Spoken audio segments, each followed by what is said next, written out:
The scariest time of year is in full effect, and members of the Texas Tech and Lubbock communities are enjoying the Halloween season. Coming up, MCTV's Carlos Suarez has a look at one annual event that gave some local kids an opportunity to come to campus and enjoy a night of spooky fun. Raid Raiders aren't the only ones taking advantage of the haunted holiday to help out the community. Find out how one local animal shelter used some Halloween-themed activities to help some furry friends find a new home. And the Texas Tech soccer team is still celebrating after making history on Monday night. MCTV's Trinity Boudreaux will be in with a wrap-up of the end of the conference season and what's next for the Red Raiders in sports. This is the MCTV Weekday Update. Welcome to the Thursday edition of the MCTV Weekday Update. I'm Diego Aguilar. And I'm Elene Khajishvili. The countdown to Halloween is less than a week away, and many creepy events are coming up over the weekend. The Texas Tech campus is also getting into the spirit, with several Halloween-themed activities taking place earlier this week. And, as MCTV's Carlos Suarez shows us, one event took over an entire campus building to give local kids a not-so-scary way to enjoy the haunted holiday. It's been super fun. Did you have fun? Yeah? On Wednesday at the Sub, Texas Tech held the annual Tech or Treat Halloween Carnival. The Lubbock community was invited to campus for kids to enjoy a night of spooky fun. Yeah, we loved all the games. We played lots of games, so it was super interactive. We loved the face paint, obviously, so that was fun. And it was just nice to have an opportunity. We live kind of out of town in a more rural area, so having a place to come trick or treat for the kids was awesome. The carnival included dozens of booths featuring games and activity created by the student organizations from around campus. So we made a game for them to play, and we also just giving candy out just in case they lose, because I feel bad, it shatters our hearts, tell them no. So yeah, just in case they lose, we just give candy out to them. Students from groups like the American Society of Civil Engineers were part of the carnival to help local kids have some fun and learn about opportunities on campus. This is actually our first time doing this, but we just thought it was really fun to give candy out to kids, and we've been trying to make sure to spread engineering to younger elementary, middle school kids, so that's what we're doing here. Tech or Treat is held every year around Halloween, and it's free for the entire local community. Although the event is aimed towards kids, the student helping out also get to enjoy the Halloween spirit. I think this event is really great. The families and kids of Lubbock get to come out and trick or treat here at Texas Tech, and it's super fun to get to see all the little kids in their costumes. It's super cute. For MCTV, I'm Carlos Suarez. Although Tuesday's events was aimed at families, there are several other options happening between now and the next week for the student population to enjoy. Tonight, the Student Activities Board is offering free admission to the Maze, a seasonal attraction located just outside the city limits. The maze features a large corn maze, along with hay rides, a pumpkin patch, and a campfire area to sit and enjoy some kettle corn from the snack bar. SAB is offering free entry to any student with a Tech ID from 6 to 9 p.m. tonight. The maze is located at Adodu Farms, which is just about 20 minutes northwest of campus. Then on Sunday, enjoy an afternoon of Halloween entertainment during the annual Hauntzer. The Hauntzer is a Halloween concert put on by the University Symphony Orchestra each October. All of the members of the USO show up in costume and then put on a performance featuring a mix of classical music along with popular songs and Halloween-inspired selections. Before the concert, local families are invited out to enjoy an instrument petting zoo where children and orchestra fans can interact with musical instruments, followed by a kids' costume contest with prizes. The music then starts with a performance by the TTU String Project at 3:15, and the main event happens at 4 p.m. When the USO takes the stage, Sunday's concert will be at the Sub Allen Theater, and it's free and open to the public.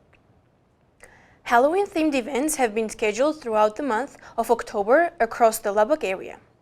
And last weekend, one local service used the spooky spirit to encourage residents to come out and find a new furry friend. On Saturday, Lubbock Animal Services hosted their first ever Barktober event at the city shelter. Barktober featured a day-long set of activities, including food trucks, a trunk or treat, a photo booth, and free adoptions. Barktober took the place of LAS's annual Clear the Shelter event, which was postponed due to a distemper outbreak at the end of the summer. The Halloween-themed option was organized with hopes of bringing people back to the shelter and to ease any fears of disease among the animals. Typically, Clear the Shelter occurs in August, and I thought October was kind of a good point. It gave us a couple of months in between the disease to make sure all the animals were healthy. It kind of showed people that we're back up and running and that we're confident in the animals that we have here. And I still wanted to give these dogs an event to where everyone could come out, look at them, and give them a chance to get out of here. Saturday's event ran from 10 a.m. to 7 p.m., but there's still plenty of animals looking for a home. And from now through Halloween, LAS is continuing to offer free adoptions. The Lubbock Animal Shelter is open Monday through Saturday from 10 a.m. to 7 p.m. The shelter is located at 3323 Southeast Loop 289, and you can stop by to see about adopting a pet anytime LAS is open. For more information on the Lubbock Animal Shelter, along with an online list of all available animals, visit the website listed on your screen. Midterms are here on campus are nearing an end, and that means that many students are starting to focus on the end of the semester and December graduation. With that in mind, the University Career Center hosted a popular annual event that helps attendees prepare for an experience that may be a common part of their future careers. The fall edition of the Etiquette Dinner took place last night at the Mackenzie Market Alumni Center. Starting at 6 p.m., students from across campus gathered for a formal meal, complete with multiple courses and plenty of silverware. During the meal, Brenda Becknell, a professional etiquette coach, gave attendees pointers on how to handle themselves in a formal dining environment. Along with instructions on tableware and food handling, the students were also given tips to improve their social skills and the art of conversation. Yesterday's Etiquette Dinner was the first of 2 events held each year. The spring edition of the Etiquette Dinner is traditionally scheduled after spring break. For more information on the Etiquette Dinner and other events held by the University Career Center, just visit careercenter.ttu.edu. The last full week of October has included a mix of clouds and rain to start the week, followed dry conditions and sunny skies today. The mix of conditions this week appears to only be the tip of the iceberg, as even bigger changes are headed our way this weekend. MCTV weather specialist Elisabeth Herring joins us now with a look at the forecast. Elizabeth? Yes, so looking at our MCTV tower cam, you can see it is a bright, beautiful day outside, quite different than what we saw the previous week with some heavy precipitation. Looking at the rainfall totals for the past 72 hours, Lubbock, you can see about ½ inch to inch of rain. Some places, such as Jayden, getting as much as 3 to 4 inches of rain. Across the South Plains, we saw some pretty heavy rainfall this past week.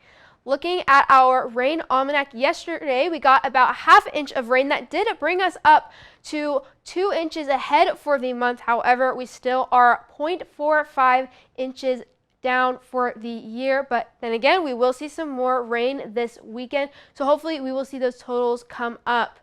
Looking at our drought monitor, Lubbock and the surrounding areas out of the drought. However, some of the outskirts on the South Plains still a little bit dry for the year, but hopefully we see that come up as we get some more precipitation this weekend.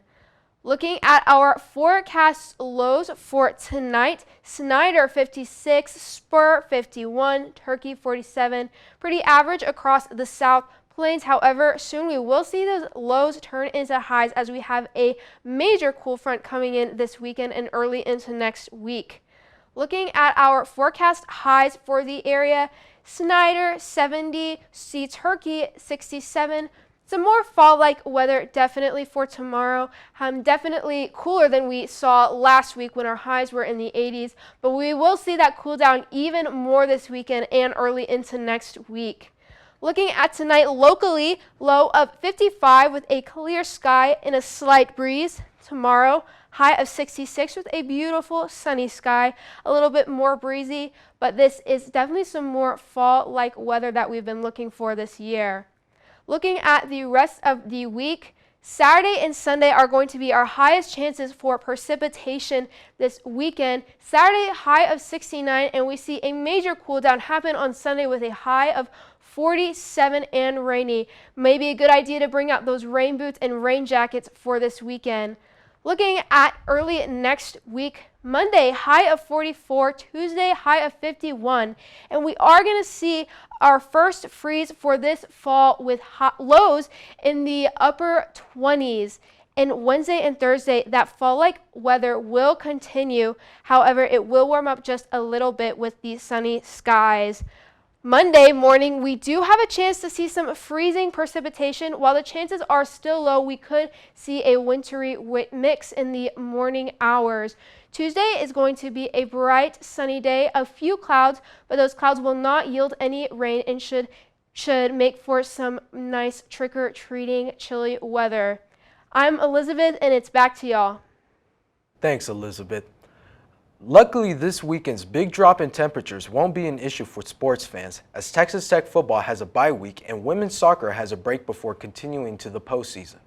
Texas Tech athletic calendar may be a lot quieter than it has been, but that doesn't mean that Red Raiders have been out of the headlines. MCTV's Trinity Boudreaux joins us now in studio with all the latest news in sports. Trinity?